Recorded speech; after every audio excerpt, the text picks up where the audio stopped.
Chairman of the University Council, the President Emeritus, the Campus Minister, members of Assumption University community, honor guests, parents, alumni, and dear graduates of Class 36.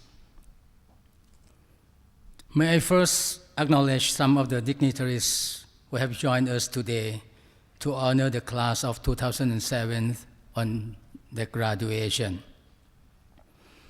With us here, we have the Chairman of the University Council of Assumption University, Reverend Brother Sirikit Fonseca.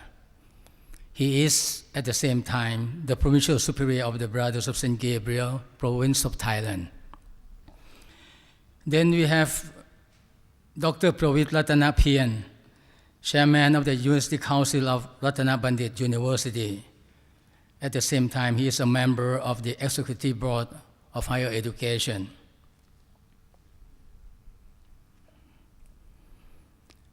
With us here, I would like to thank everyone else who came to congratulate our graduates on the completion of an important achievement and to celebrate their commencement of a new and exciting phase of their lives. Those of you who are graduating have arrived at this milestone through your intelligence and perseverance. But we all must also acknowledge the great contribution made by your families, whose love and in many cases selfless sacrifices have played such an important role in paving the way that has brought you here today. On behalf of all the members of your University Council, faculty and staff, and honor guests, it gives me great pleasure to say congratulations to all graduates of the class of 2007 and to honor your success. We recognize your hard work, commitments, and achievements. You all deserve to enjoy this moment to the full, to savor its sweetness, and to remember it till the end of your life. This, however, should also be a day of reflection as well as celebration. And I hope you will bear with me as I engage in my own thoughts on the significance of the day. The impetus of these thoughts was in an article in the International Herald Tribune, the global edition of the New York Times, that I happened to read in June. In it, the author, Sarah Reimer, noted that elite universities were being forced to ask, is there life besides Wall Street? This is, of course, a question that cannot fail to be even more relevant today. I was particularly struck by the observation of Professor Howard Gardner, whose reflection seminars were designed to push undergraduates to think more deeply about the connection between their education and aspiration. He wanted to engage students to consider public services and careers other than the consulting and financial jobs that for some years have seemed to be the natural career move for so many graduates of top colleges. The appeal of these jobs seemed to be obvious: the money, the promise of stimulating work, the security provided by the knowledge. The world of the high-paying corporate jobs to which the students were being attracted seemed a logical step after college. To me, the article is quite correct in asking us to consider the question whether a life in the world of high finance really is the only valid possible use for a college education. If you think back on your early days on campus, I believe that many of you have had knowledge, brought the visions of what you would like to do with your life. As is the case with every generation of college students, I am certain that many of you came to Assumption University more committed to change rather than merely for personal enrichment. Our present generations stand together with Barack Obama, who caught the attention of American voters along with many other peoples around the world with his theme of change, as he sounded an impassioned call to public services and gave warnings against the pursuit of narrow self-interest. I hope that we have given our graduates the tools to continue this larger goal of positive change in the world. This is not to say that we should reject the prosperous life that education often makes possible, but that we also, hopefully, have kept an interest in using graduation as a stepping stone for making the world better some way. The point of our education is not to make us rich, but to give us the knowledge, skills, and wisdom to do something that is really meaningful with our lives. I am further moved to reflect today the front cover of 2008 postgraduate and doctoral program prospectus, which clearly states the purpose of graduate studies to be educating intelligences and active minds to change the world. Not long after, someone posed a question to me on the internet, asking whether or not a university can influence the intelligence of a person. This simple question stimulated me to reflect on the main purpose and mission of Assumption University. Certainly, we can provide knowledge and information, but that does not seem to be enough in a world that is rapidly changing. I thought about our university and recognized that we did go beyond this static learning and that we were providing students with a more dynamic approach to themselves, their career, and to the world.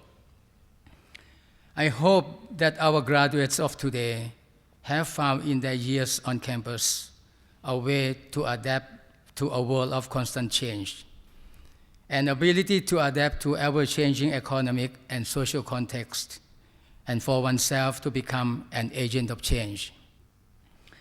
What I kept pondering on is the actual meaning of the intriguing phrase, educating intelligences and active minds to change the world.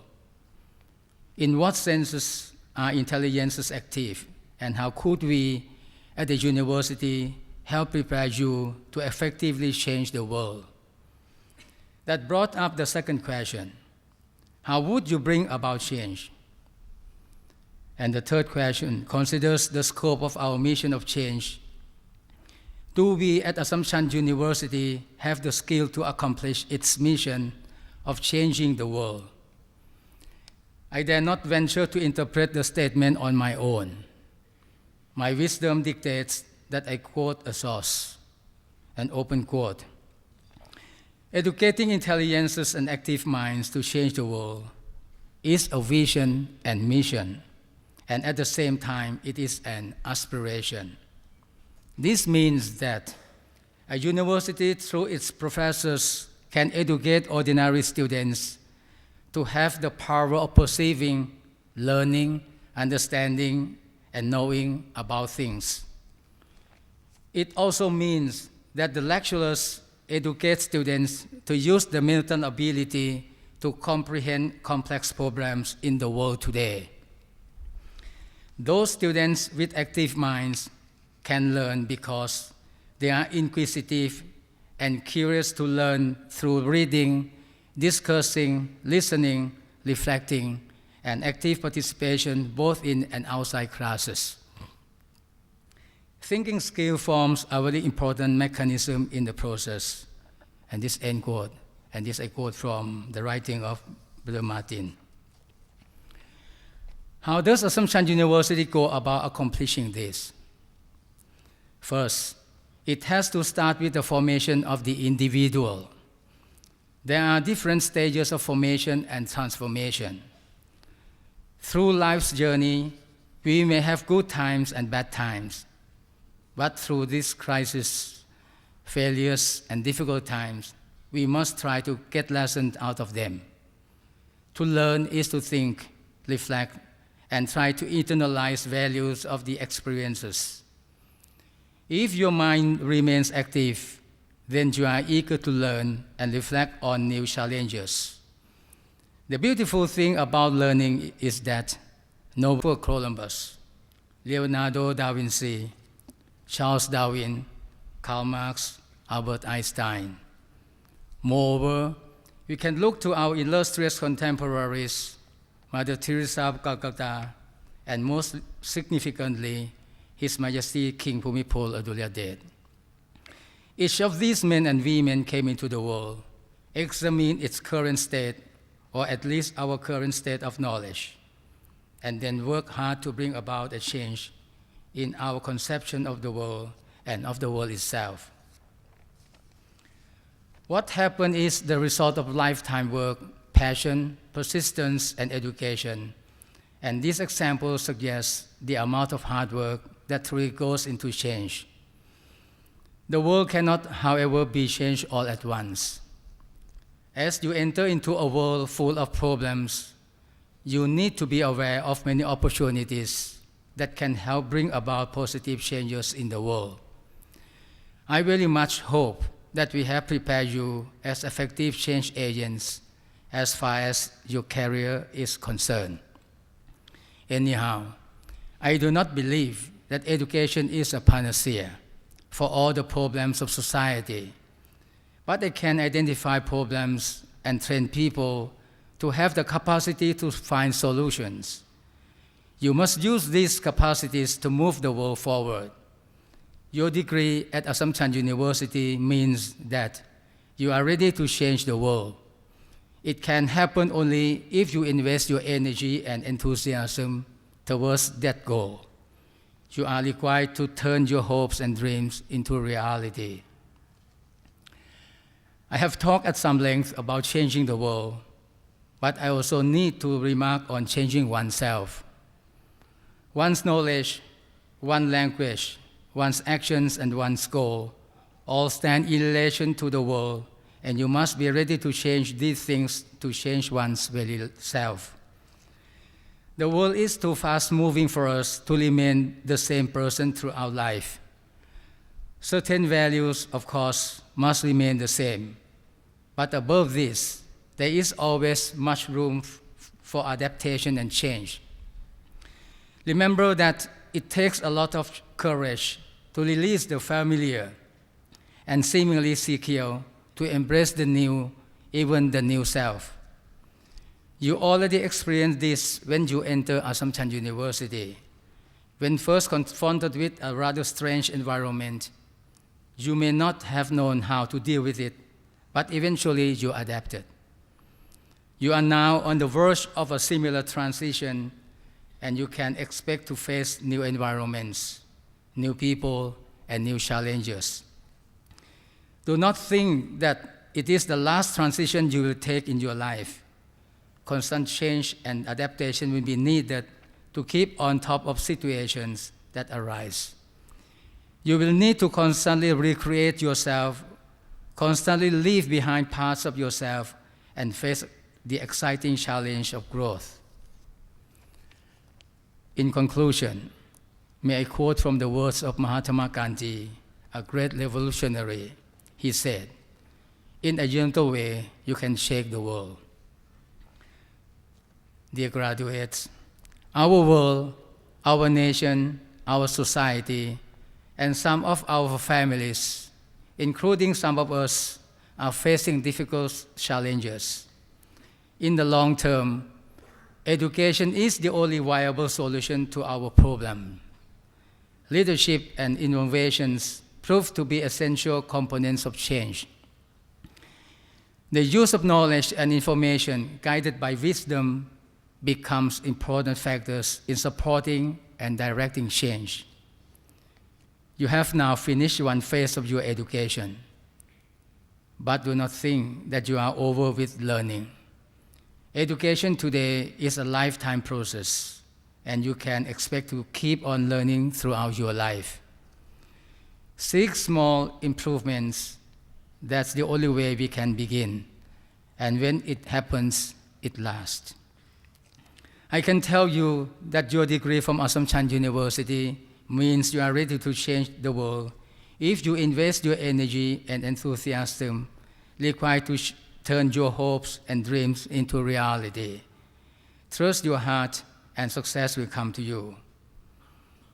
Continue to pursue the process of educating your intelligences and keep your minds ever active so that you can change the world into a better place for us all to live in.